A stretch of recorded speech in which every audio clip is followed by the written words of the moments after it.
Hey, all right, welcome to the Nerd News Desk. We are here today trying something a little different. As most of you guys know, I've been struggling for a long time trying to get live streaming to work correctly. I've been having lots of problems, lots of issues with the audio syncing with the video, trying to find a good time to do it, trying to find, different things. And you've probably also noticed that the background has changed. I'm in a different spot. I'm not at my desk. I'm actually upstairs in the bedroom. And the reason for this is I am homeschooling my son, and so I had to kind of change things up a bit because my desk was right next to where he was working, and that made it tough to do live streams because every time I wanted to stream, of course, he was working on school stuff, and it made it really tough. So I've moved up here. I've set up things so that hopefully the light is good, the color is good, hopefully the sound is good. I actually took a Castle Grayskull. Maybe I'll show this off someday. But I took a Castle Grayskull and I stuck a webcam in it and a microphone, and I've got a light sticking out of it. I've got the cables sticking out of the side. And so this is kind of like a little portable podcasting recording studio. So instead of doing it live, I'm going to record it and then upload it. So I can't do the chat feedback and that kind of stuff that I really liked doing, because that was one of the things about doing live is I liked the comments and the chat, responding to people. And since I really can't do that anymore, so instead, what I'm going to do is just try to do these more often. Now that I've found, I believe, a setup that works. I've been doing a lot of testing with the sound levels and the cameras and, a couple different cameras in different spots in the house and whatever, trying to find a spot that works right. And I think this is the one that's going to work. So we are going to try to keep pumping out videos the way we used to a while ago, and I just haven't been able to get the right mix of things working. There's a couple things we're going to talk about today for there's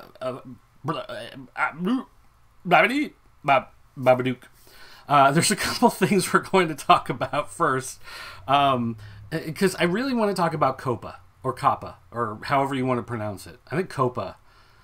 Maybe it's I don't know that it matters. It's not an anagram. It's the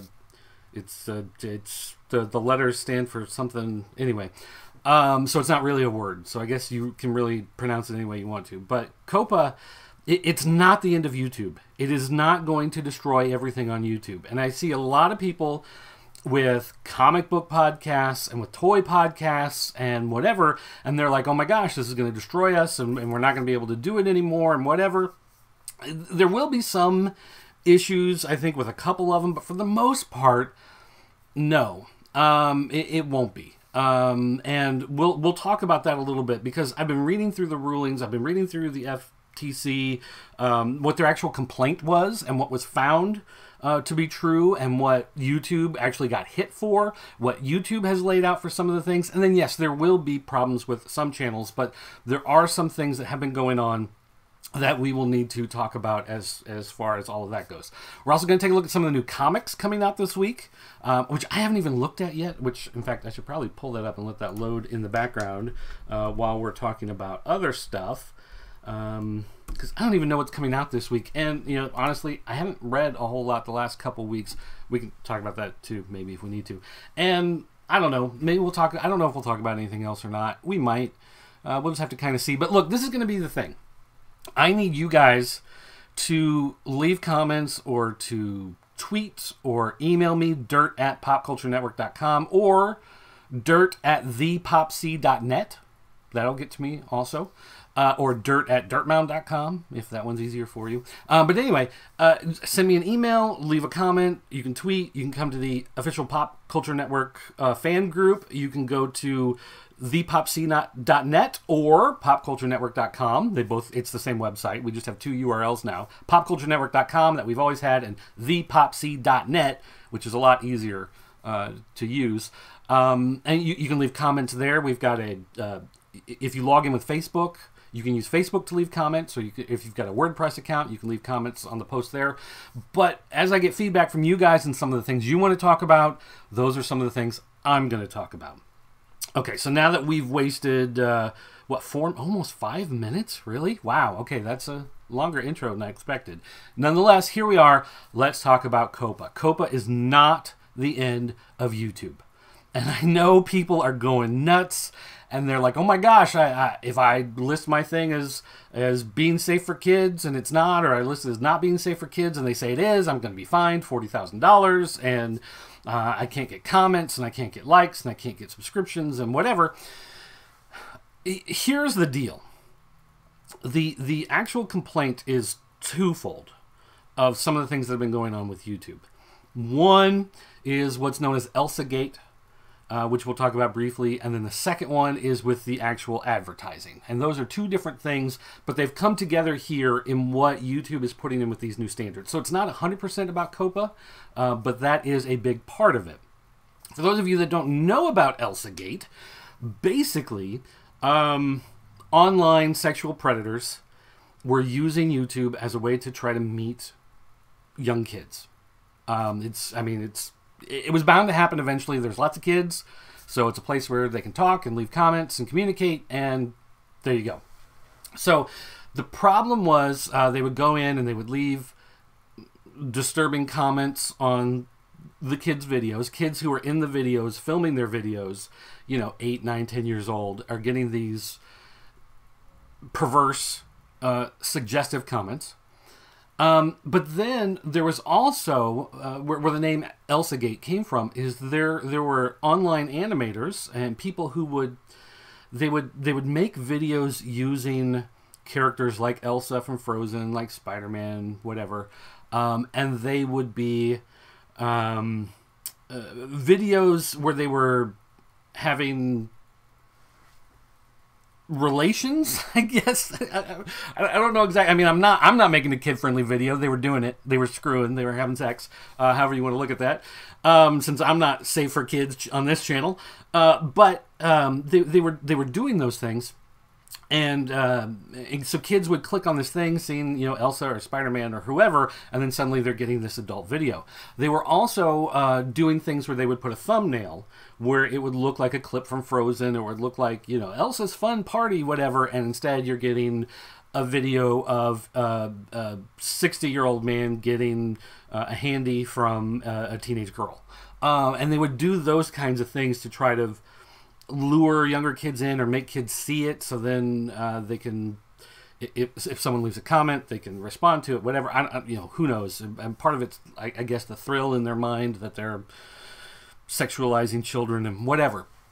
That was ElsaGate, and those types of things were happening on YouTube, and YouTube was having a hard time cracking down on some of that stuff. But then the FTC, their complaint was that there were channels aimed at kids that were specifically targeting young children that were, of course, collecting the targeted ads information. So they were finding out what's their ISP, where they, physically located, what are some of the stuff they're looking at. And cookies always leave it like a trail. That's why they're called cookies. They're like the crumbs that get left behind. You follow the trail of crumbs. So they would know what other videos they were watching, and they would know how long they were watching, and they were knowing what they would go watch next and what they were watching first and how many times they would re-watch it and things like that. And they were saying, of course, that's an invasion of a child's privacy. Child 13 years or less is actually blocked from those types of information gathering on the internet. And of course, someone sets one up in Uzbekistan, what can you do about it? You can't stop it. But you're Google, you're in California, there you go. They can do that. So the COPPA changes that are being made specifically as a result of that come from channels that are specifically targeting children. Now, what do we mean by specifically targeting children? Some of these channels are, it's a bright blue background, and you've got a toy right there, like a LOL surprise, or a pack of cards, or stampers, or something that is something that you would get a kid who is 5 through 10 years old, whatever, and they would open it up, and there'd be glittery, sparkly stuff, and look at the toy, and hold it up to the camera, and all of this stuff. And in fact, Killen and I were talking about this a couple years ago, because there was a channel, it was like one of the top channels on YouTube, and it was just these hands that always have these painted fingernails opening the toys and talking to kids and has some sort of accent. Turns out it's like some Brazilian porn star that was running this channel, and she was making millions of dollars off the advertising and the kids watching it and whatever.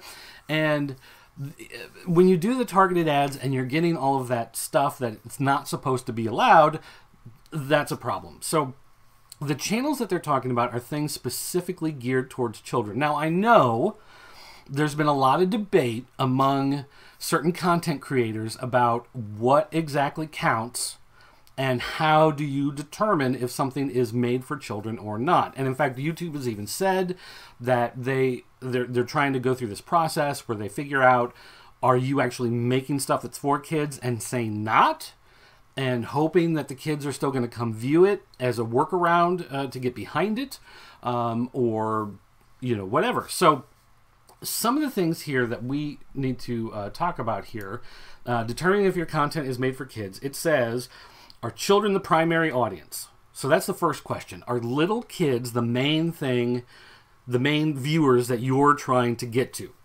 And are children not the primary audience, but the video is still directed towards children in one way or another? Okay, so obviously there's going to be standouts like South Park. South Park is not for kids. South Park has always attracted kids because of its cartoony style, but everybody at this point knows South Park is not for children, right? Like, little kids should not be watching South Park. We all know that. We understand that. It took a while for some parents to get that message, right? So even though it is kind of bright and colorful and it's animated, they can still clearly mark that it's not for kids. And all YouTube has to do is take a look at it and go, okay, obviously that's not for kids, right? So when they go to check, the algorithm will say this is actually kids content that they're saying is not for kids. They can check it. Okay, this actually is not for kids. So that is one thing to keep in mind, is that there is an appeals process. If they say this is for children, you say it's not, whatever. But they're trying to catch people using that as a workaround. Because there are going to be people that say, hey, my content's not for kids, give me that advertising money. But then you look and it really is kids stuff. They're just trying to work around it. So deciding whether or not the channel is made for kids is based on different factors. Some of these come from YouTube. Some of these come from the FTC. They've kind of mixed them together because they want to play a little bit safer than what the FTC actually has. But these are the rules that they're going to have. So one, what is the subject matter of the video? Right? Is it educational content for preschoolers? If it's a video teaching little kids ABCs and 1, 2, 3s, obviously that's for kids. That's not an adult video. So that is a kid's video. It will be treated as a kid's video. Whether children are your intended or actual audience for the video. And we'll use South Park as the example. Kids are not the intended audience. A lot of kids could be watching it, but if you mark it as it's not safe for kids, and somehow kids are coming around to the regular YouTube app and they're watching it instead of through the kids app, that would be an issue for blocking the material somehow from showing up when a kid goes on Google and tries to search or something like that. Whether the video includes child actors or models. If you've got a channel like Ryan's World of a little kid opening toys and playing with new toys and whatever, that's obviously going to be a channel that's for kids. That is not a channel for adults, unless they're the creepy Elsa Gate people we were talking about earlier. But obviously that's going to be a kid's one. Whether the video includes characters, celebrities, or toys that appeal to children, including animated characters or cartoon figures. So, using characters, celebrities, or toys. If you, and this has been the main sticking point for a lot of toy review channels. They go, look, I'm opening a Transformer, doing a review of a Transformer. Would a kid watch that? A kid might, but kids are not my intended audience. I'm not trying to make a kid's video. Well, that's not exactly what they're talking about, because it goes back to, if you look at the actual channels that the FTC was suing YouTube over, they were channels like the Hasbro channel, the Mattel channel. They were channels like Toy Scouter, I think is what it's called. There was the one with the lady with the fingernails. They were using toys as a way to attract children. So they weren't like reviews like we think of as like a That New Toy Smell review. It's not about like the history of the toy line. Like there's a great channel. It's of course now I can't think of it. It's a guy sitting on a stool and he tells you like the history of a toy line. A lot of dry humor. I enjoy it. I can't think of it right now. But regardless, a channel like that is not intended for kids.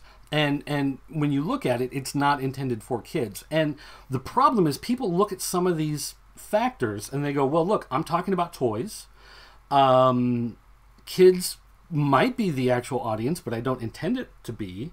Whether the language of the video is intended for children to understand. So if you're talking like Mr. Rogers to the camera, you know, you're talking in that like, well, hello and welcome to the channel. And today we're going to, you know, and you're obviously like a child's television star, then, you know, that's going to factor into it.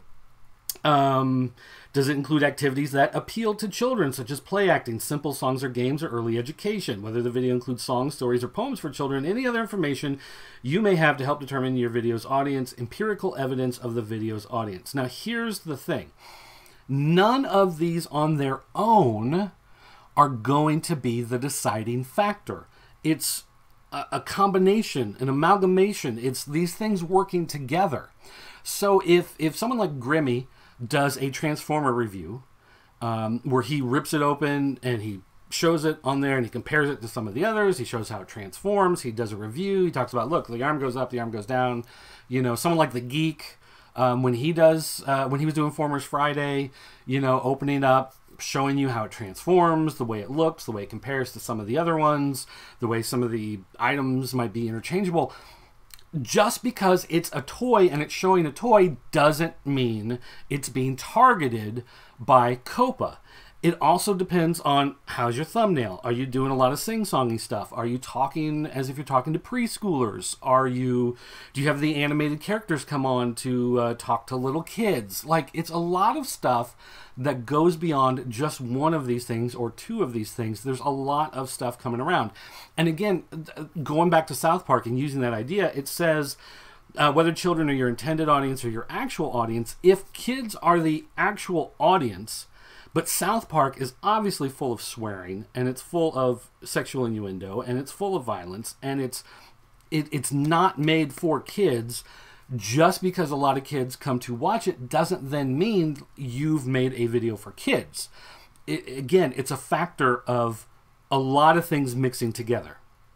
So all of these people who are freaking out about whether or not their stuff is going to be classified, well, this is going to be for kids and now I can't make any money off of it because it's a kids thing, even though I'm not making it for kids, they're overreacting because you're focusing on one part of what it says instead of the whole picture.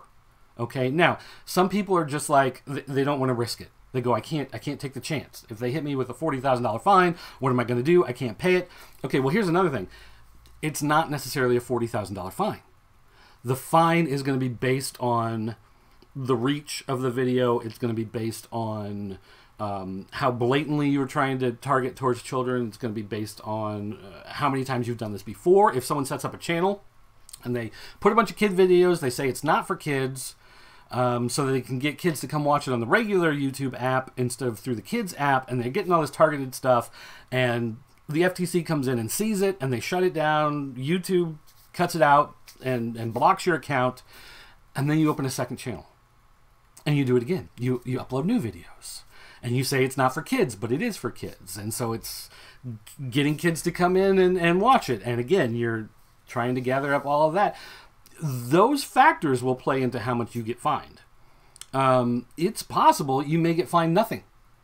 It's possible that they may say this video violates the terms, we're not going to allow it. They could cut it off, and there's no fine involved at all. So you're not necessarily going to get fined $40,000 just right off the bat because of some mix-up on whether or not you made a video about Jace and the Wheeled Warriors, and now suddenly they think it's got to be for kids. If you do a toy video on something like the Muppets, and you've got no swearing, you obviously put the Muppets in the thumbnail, You're showing off the toy. That may look like it's something that attracts kids.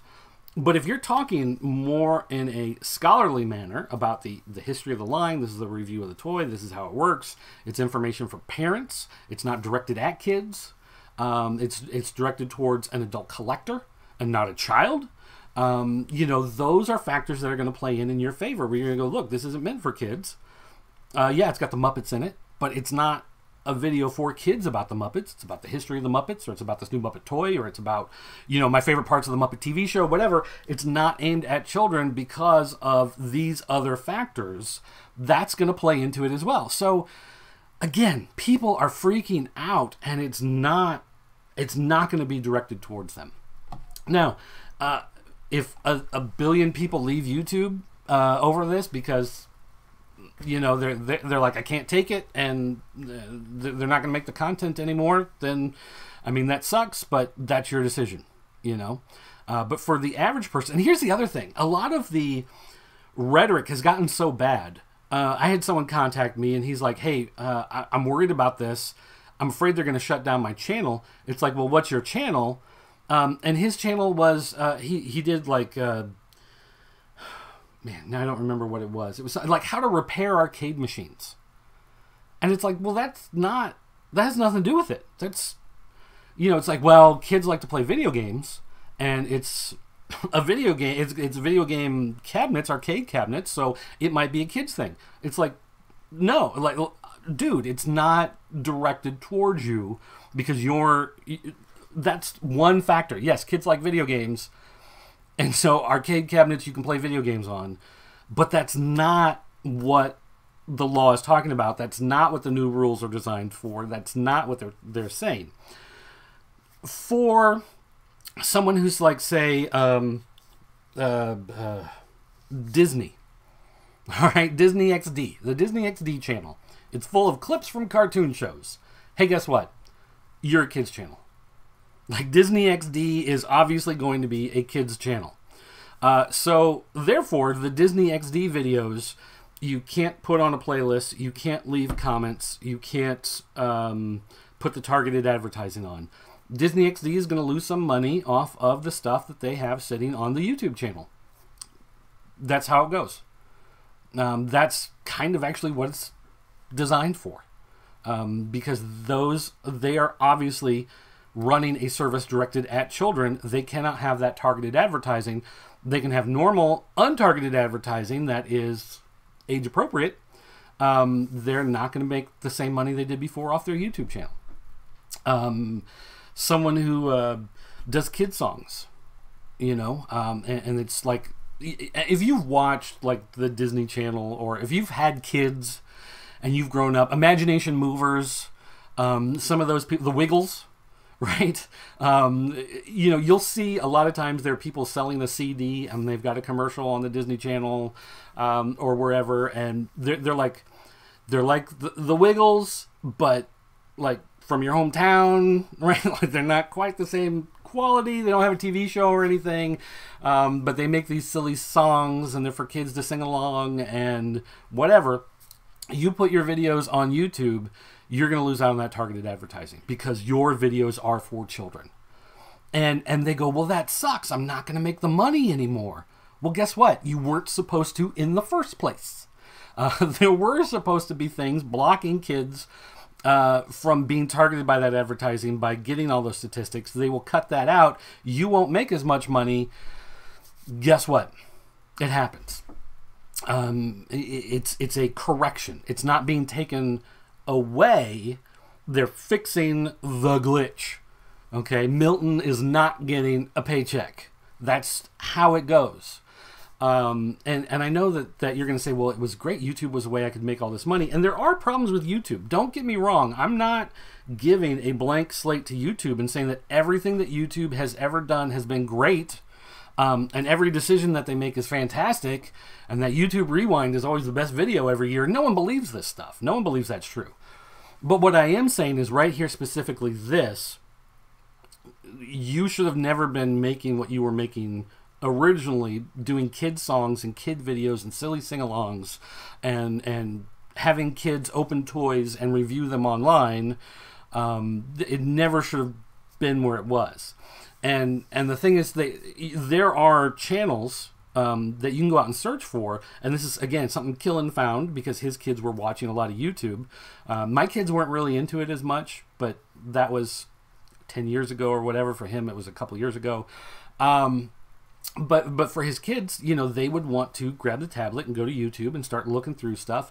And there were channels set up by these Chinese server farms that were just stealing videos from other channels, putting them onto their channel, and then serving up ads. And getting all of that ad revenue back from them. And they were just these automated server farms that were putting together these channels. So, you know, that's also part of what's being directed by this. So, yes, there are some channels that will face very real problems because they do make stuff for kindergartners and preschoolers and whatever. And technically they should be. They never should have been to the point where they were. But for your average toy reviewer, a channel like GameSack that does videos about video games, those are not directed towards children, and there's a lot of stuff about the way that they're set up and they're presented that makes it obvious that they're not for children. And so that makes it clear that that's not what this is even talking about. So I hope that clarifies for a lot of people. I hope that you can understand what's actually being talked about here. I don't I don't want to feel like I'm being unsympathetic to a lot of creators. There are some creators that have attempted to make stuff that's for kids and adults, and they want it to appeal to both audiences because they knew it would get a wider reach. And now they're going to have to change. Either you go for the kids that you were wanting to talk to, and you lose out on some of that stuff, or you keep it for adults and you're no longer reaching to the children. It's tough. What I can suggest is if you're really that worried about it, you need to get your own domain, go start a Vimeo channel, point your domain towards the Vimeo channel, and start plastering that URL everywhere, and let people know, come to the Vimeo channel and watch stuff there, because Vimeo also does some sort of advertising that you can mix in with that, and you can embed it on your website and run other ads, other stuff like that. So if you want to set up your own website and have advertising there, you can do that. But as far as, you know, within YouTube itself, it's really not going to be the end of, it's not the end of toys on YouTube, it's not the end of video games on YouTube, it's not the end of comic books on YouTube. I mean, obviously you can look up here, I put this comic book frame around me from this old Golden Age public domain comic because I like comic books and I wanted to have something that looked, you know, comic-y in there. But even though I've got that on there, I'm not making a video directed towards children. I'm not speaking like I'm speaking to a preschooler. My thumbnails are not, you know, made with the big toy front and center, and then like bright blue or bright green or bright pink behind it to draw everybody's attention to it.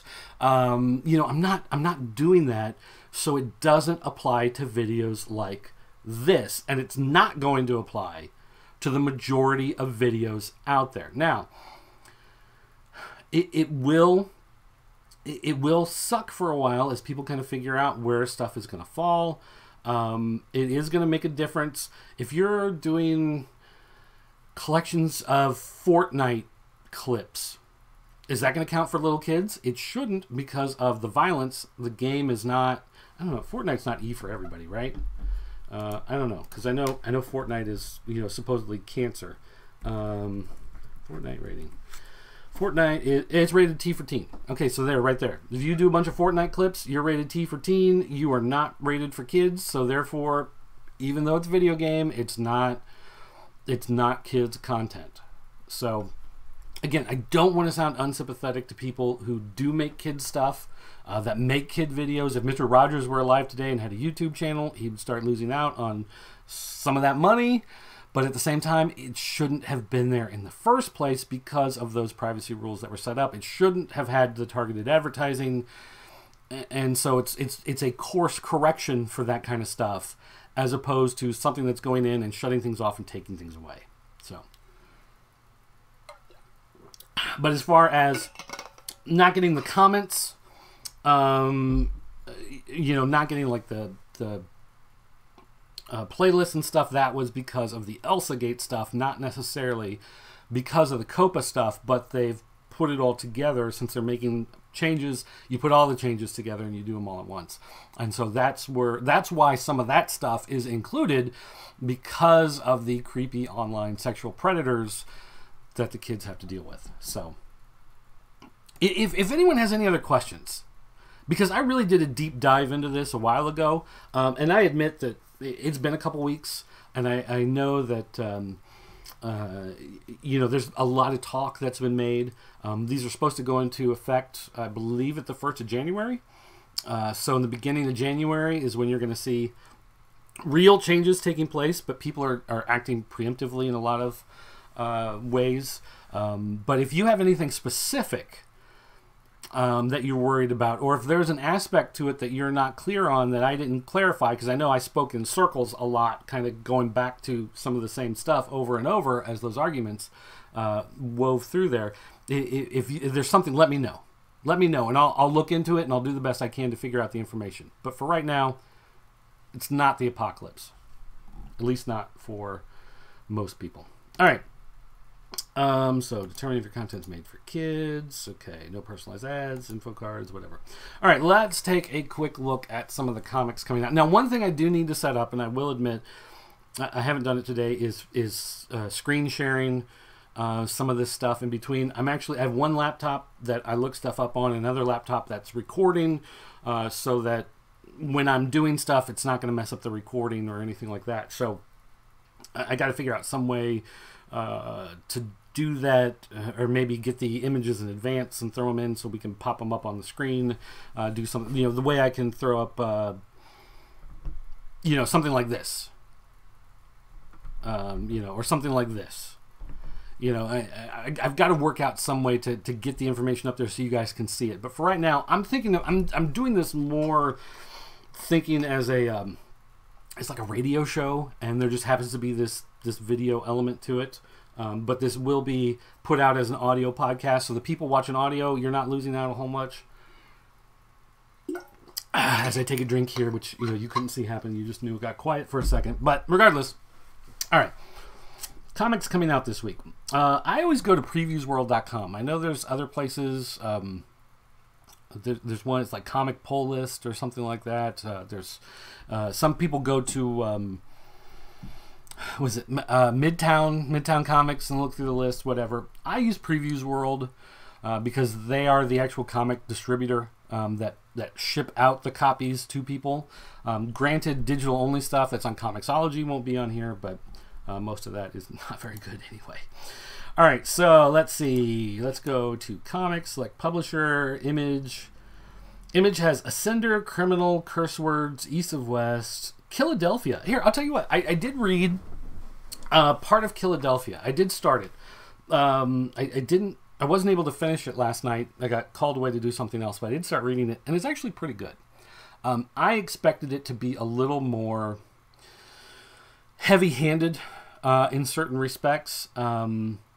It does deal with some racial issues, and I expected it to be the way most things are nowadays when they deal with that. It's instead of there being like nuances and personalities and people dealing with stuff, it's usually like, hey, look, these people are bad, these people are good, these people are mean, these people are all angels. That's typically how it seems to work out. And I was expecting some thread of that in there.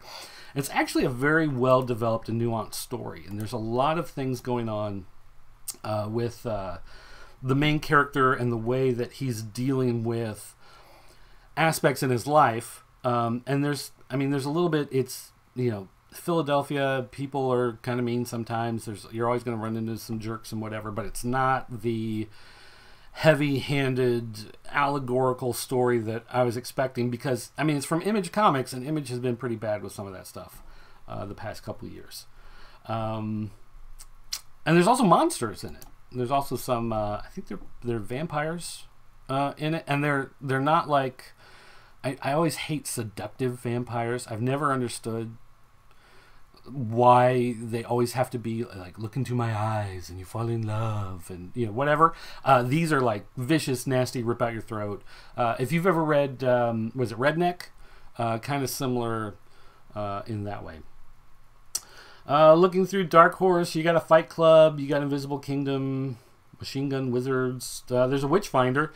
Man, Witchfinder, a lot of this, Hellboy Extended Universe. I love Hellboy. I've been a big Hellboy fan, and people are always like, oh, well, did you read BPRD? No. Well, did you read, this, whatever? No, I don't. And I didn't read a lot of the Hellboy stuff because I'm not really a Hellboy fan as much as I'm a Mike Mignola fan. I love his artwork.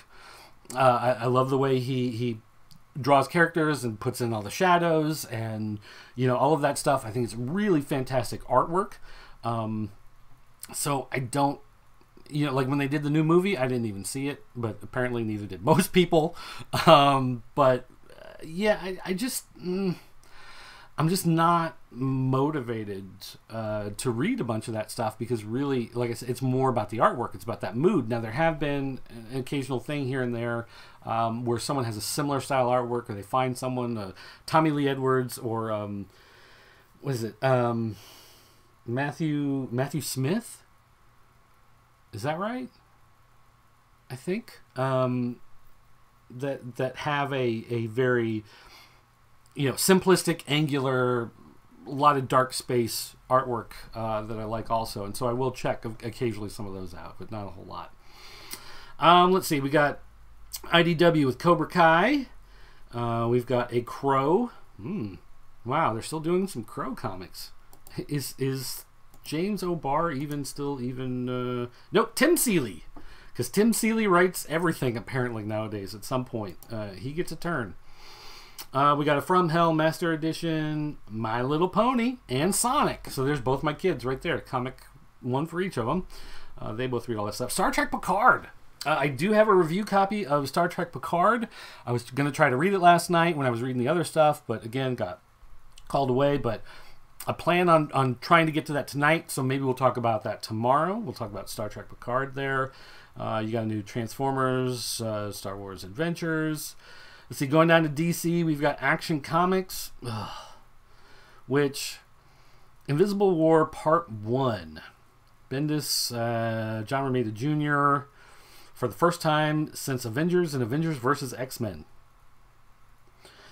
It's all-out war on the streets of Metropolis.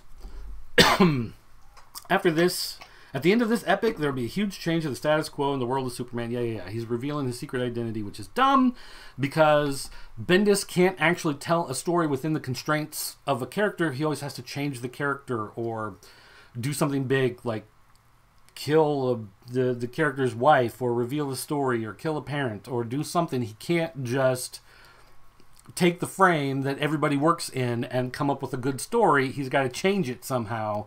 Well, that's the only way to tell a good story, except it's not, because a lot of other people can do really good stories without having to change everything in the status quo. Let's see, we've got the Basket Full of Heads, which is from the, was it Joe Hill? Stephen King's son. It's part of his line, I believe. It's a Black Label. Yeah, Joe Hill, Hill House. I don't know. I'm not a big fan of Joe Hill. He's done some stuff here and there that I thought was okay. The problem with horror comics is that you can't shock people with gore and blood and death in a comic book unless, like Walking Dead, you could do it, but you had to do 30 issues of getting to know a character to kill the character off, right? Like you can't just, it's not, here's a new person and their face got ripped off. Like it's a drawing of a person getting their face ripped off. It's not, it's you're not forgetting that it's a drawing of a person. It's not until someone actually has some sort of character depth that you relate to, and the character builds, and then they get killed, and then you're like, oh my gosh, they killed off that character because it was a big character. Horror comics are difficult because the dread and the creep and the whatever that you want to put into that leads up to someone getting offed is hard to do on the printed page. It takes time. And doing a short miniseries that is going to have these horror elements, if you're not dealing with established characters, it's really tough. You have to really have sympathetic characters that people care about, not just a disturbing situation. And it's something it's tough to do in comics. We got a Batgirl, we got a Batman Beyond, Batman Creature of the Night, Batman vs. Ra's al Ghul, Books of Magic, Detective. Now, Detective, I have enjoyed quite a bit lately. Mr. Freeze story going on. Mr. Freeze actually brought his wife back through this big... I won't even get into it, but it's been a really entertaining story. It made Freeze look much worse as a villain, made his wife into a villain that's someone to worry about, and then is now kind of flipping the dynamic around, and really established a story. Like, okay, this is a story that breaks Peter Tomasi. Tomasi? Tomasai? Tomasi. Tomato? I don't know if it matters. But he's a guy who he took the constraints of the box of the character of Batman and didn't have to pull a Bendis, didn't have to pull a Tom King. Batman is still Batman, and he's very much Batman, and that did not change. Mr. Freeze is still Mr. Freeze. He didn't change the core of who Mr. Freeze was, but he built a story that made sense within the universe, and it works. And it's a great story. And it's, like, honestly, this is the type of thing that people need to take a look at. When you hear people complain about Tom King and the stuff that he's doing on Batman, read Detective, and you can see how it works. This is how you can tell a good, compelling story within the constraints of who the character is, without having to blow everything away in order to make room to tell something else. You don't have to reinvent the wheel. You just have to tell the story. And that was really good. We're getting a new Flash. Flash has been pretty good. I'm a few issues behind on Flash, but it's is this Joshua Williamson? Is that who's doing this? Yeah, Joshua Williamson. He's been writing it ever since it relaunched. And did he write before the relaunch? I can't remember. But he's his entire run has built. So it's tough. You can't really, as a new reader, pick one of these up and jump in and have everything make sense. You will have to do a little bit of searching, some Wikipedia, Google this, Google that to kind of figure out how some of these pieces fit together. But it's been a really good build of the character and building things along as it goes, and telling a good story. Freedom Fighters. This is another one I've been reading. I've enjoyed quite a bit. Alternate universe, alternate timeline, or Earth 7 or whatever it is. I forget what it is, but the fate of Earth X. Earth X is what it is. We got a Hellblazer relaunch, which I don't know, pass. Justice League Dark, which I do not read. I just don't really care about the characters there. Looney Tunes, Martian Manhunter, Red Hood Outlaw. Red Hood Outlaw I have been reading, but the Year of the Villain has really kind of messed up the story that they were telling, so I don't really know how much I particularly care. Shazam. Shazam has been a good series, but again, I don't know if Year of the Villain's going to mess that up because he is one of the infected. But the story they've been doing, it's very much the comic universe, but it's moved around some pieces just enough that if you saw the movie and then you go pick up these issues, it works. Things might seem a little different here and there, but overall, if you go and watch the movie and you say, hey, that movie was good, and you go out and you pick up a copy of Shazam and you flip through it, your mind will connect the comic to the movie just fine. And I think that's great. That's the type of thing that needed to be done more, especially in the Marvel universe, with some of that stuff, trying to tie people in, because especially if you're trying to attract a casual crowd to a book that's not a high seller. Like, it's one thing if you've got a Batman or a Superman, but when you're dealing with like Shazam, or you're dealing with, like, even when Iron Man first launched, they kind of played around with it a little bit. to make it a little more like it. But the Avengers, like the Avengers movie came out, but the Avengers in the comic were completely different. It was a totally different group of people. So that's the type of thing. If done right, it can be good for the viewers to come in and see. And Shazam is that book. If you like that movie, you should be checking out that comic. It's worth looking into. It's good. We've got a Supergirl annual. It is it's her last day on Krypton before it exploded, and then deals with her being in one of the infected. So if you're into that whole Year of the Villain, the infected, whatever, there you go for that.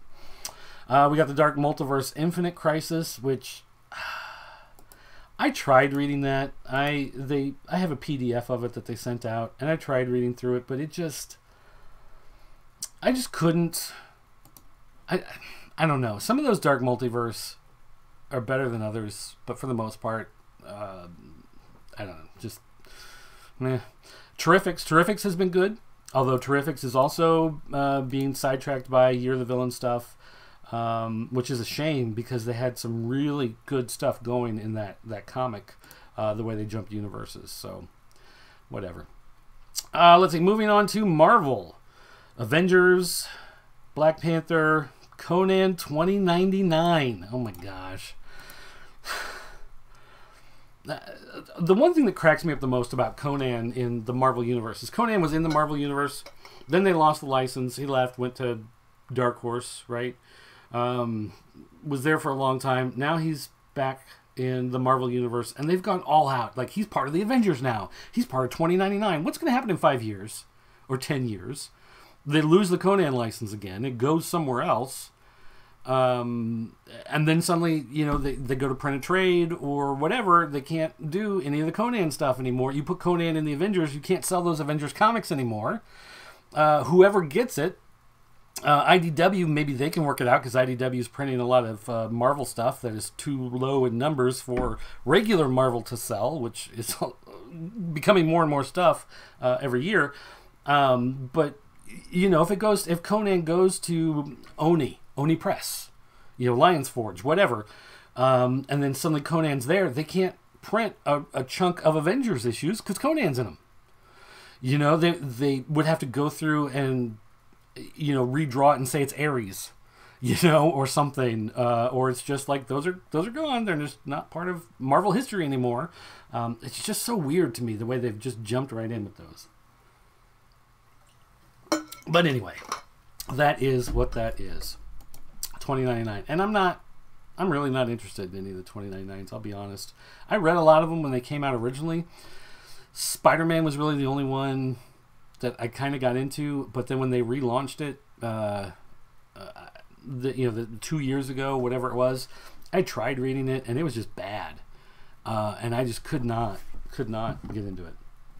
Fallen Angels, Fantastic Four Grand Design, Fantastic Four Negative Zone, one of Reed Richards' greatest discoveries. Is this a reprint or is this a new thing? What is this? Mike Carey, Ryan North. Okay, so this is just a special one-shot. It looks like, hey, let's put out another Fantastic Four book instead of figuring out some way to tell the story in the regular stuff. Fine. All right, so Negative Zone, Ghost Spider, which my son reads. He likes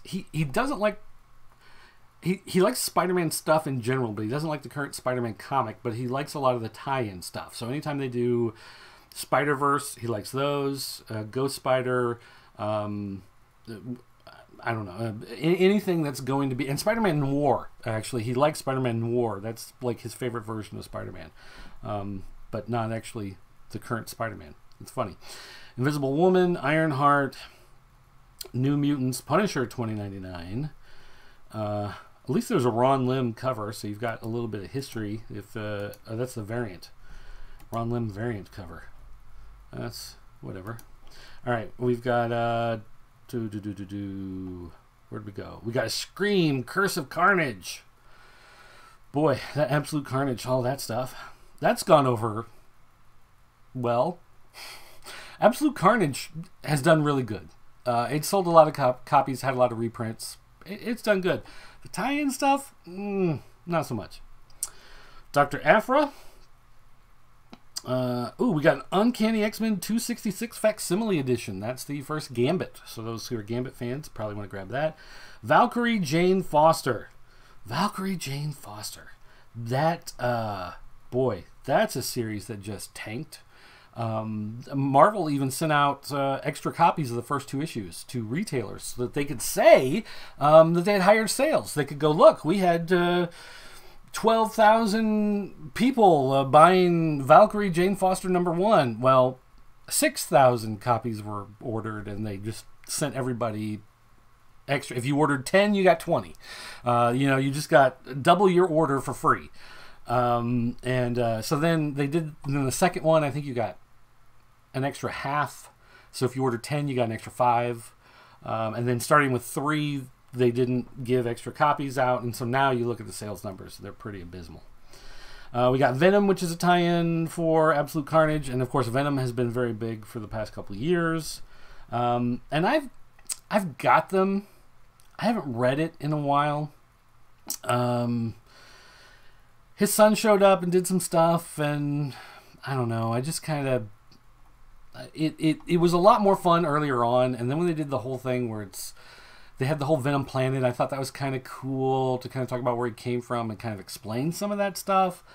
But then it went on too long, and then the big, like, Venom demon god came, and big dragon. He turned into a giant dragon, and whatever. I just kind of, like, lost interest in it. You got X-Force #2 and Yondu #2, which is another series that just has not taken off. That's another one that it's not the character from the movies.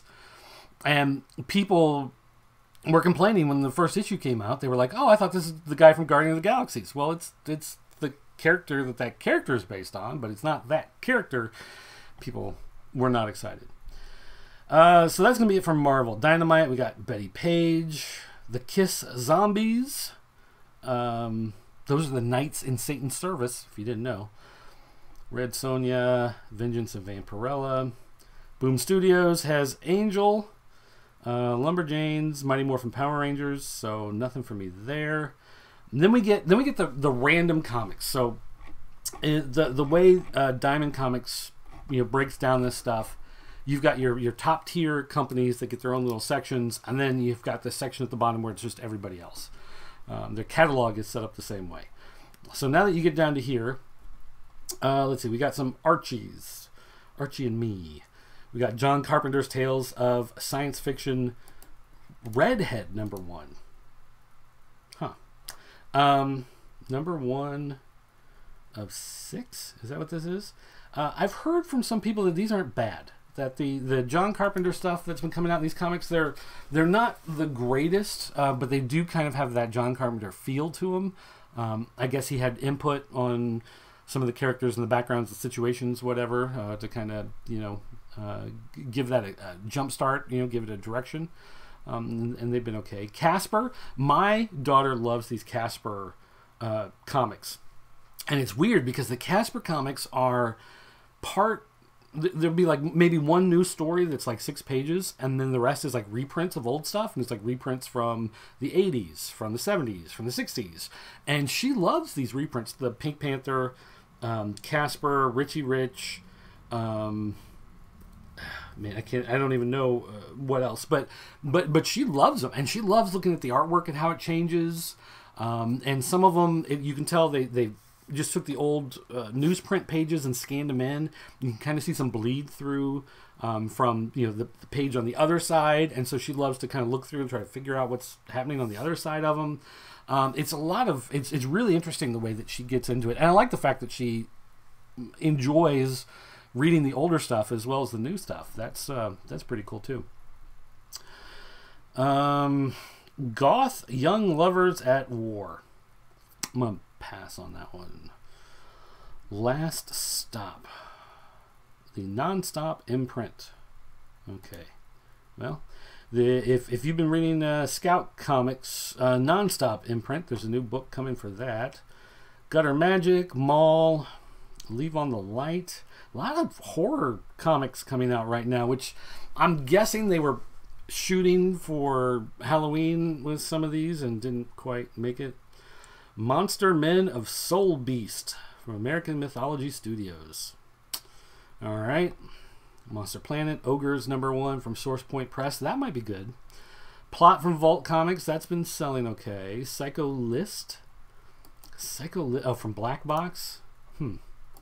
Psycho List. That sounds familiar. Why is that familiar? I don't know. Looks like it's FBI agents or something. Whatever.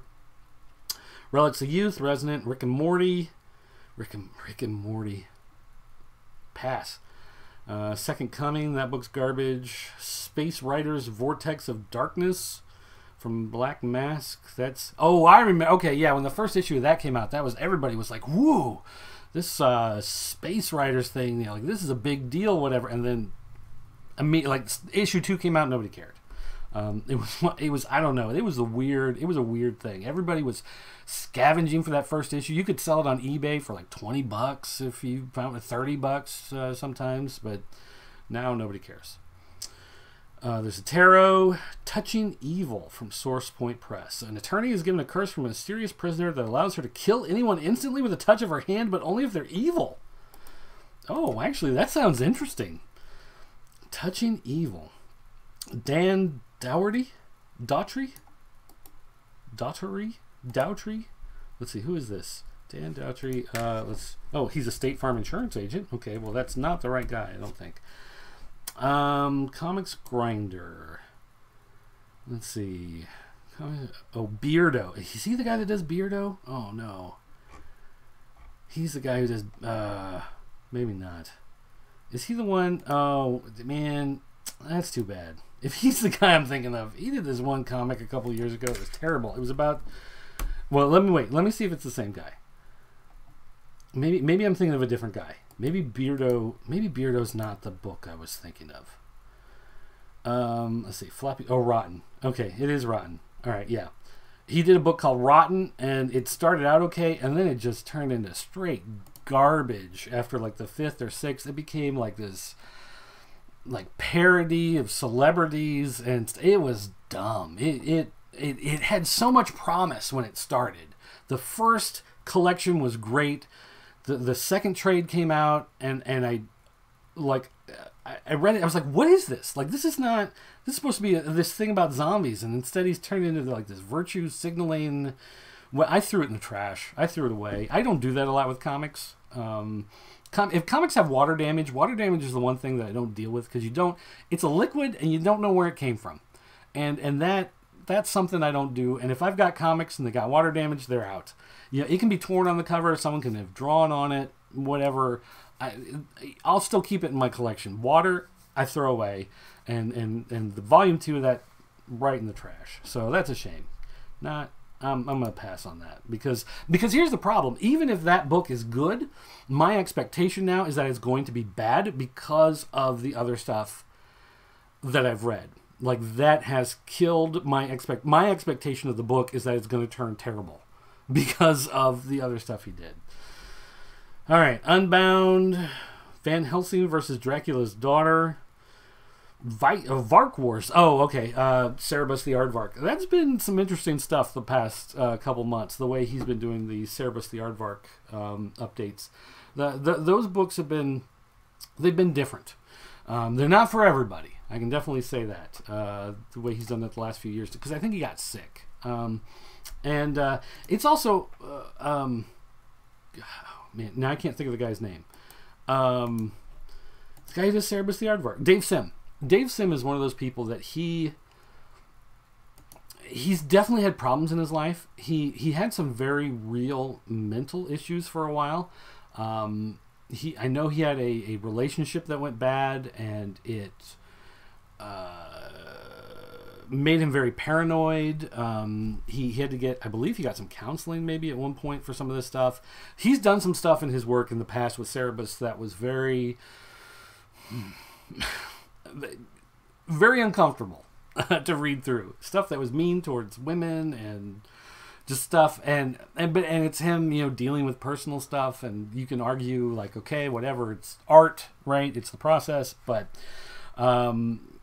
you can't look at everything he's done and say it's all fantastic, it's all great. You know, he's definitely a comics legend. His artwork is fantastic. He has done some great stories. He has done some really interesting stuff, but you know, you never really can tell sometimes whether or not something's going to end up. Is he playing it for laughs? Is he playing it over the top for effect? Or does he actually believe it? Right? So that's questionable sometimes. And finally, Wolvenheart from Man Cave Studios, Wolvenheart number 2. And this one's... the first one got a lot of attention. They sent out advanced copies, and I've got it sitting on a stack. I never got around to it, but they sent out copies to people so people would talk about it. It got a little more attention than it might have otherwise gotten. But the question is whether or not issue 2 can maintain any of that excitement. And I don't know. It'll be interesting to see. It'll be interesting to see how a smaller company, how they're able to do, if it's able to continue on with some of that stuff. So, all right. So there we go. That's about a half hour or so talking about comics coming out this week. Again, if there's anything specific you want to talk about, any particular comics or comic creators or storylines or, you know, whatever, you can go ahead and email me, dirt@popculture.com or dirt@thepopc.net or dirt@dirtmound.com. Any of those, you can get through to me there. Leave some comments. If you can go to, you know, the website, you can leave some comments there. You can leave them here on YouTube, whatever. I'll go look for them. I plan to do one of these shows tomorrow. Wednesday, probably not. And then maybe again Thursday. No, Thursday's Thanksgiving. Probably not Thursday. So Friday. And then Friday, Black Friday, probably do something there. And my son really wants to go out shopping on Black Friday, so we may go out, pick some stuff up, see what happens there. So anyway, that's that. I think that's going to do it. That's good enough for today's video, but this is the format. This is the idea going forward. So if you're listening to this as a podcast on Podbean or iTunes, hey, thanks for listening. I'm glad you're here. Thanks for tuning in. And, you know, like I said, we'll do these semi-regularly. They will be more often, but not necessarily every day. And then those of you watching the video here on YouTube, do not report me for making kids videos. Thank you very much. But again, anything else you guys want to talk about, leave some feedback. And that's going to do it for me. And I'll see you next time.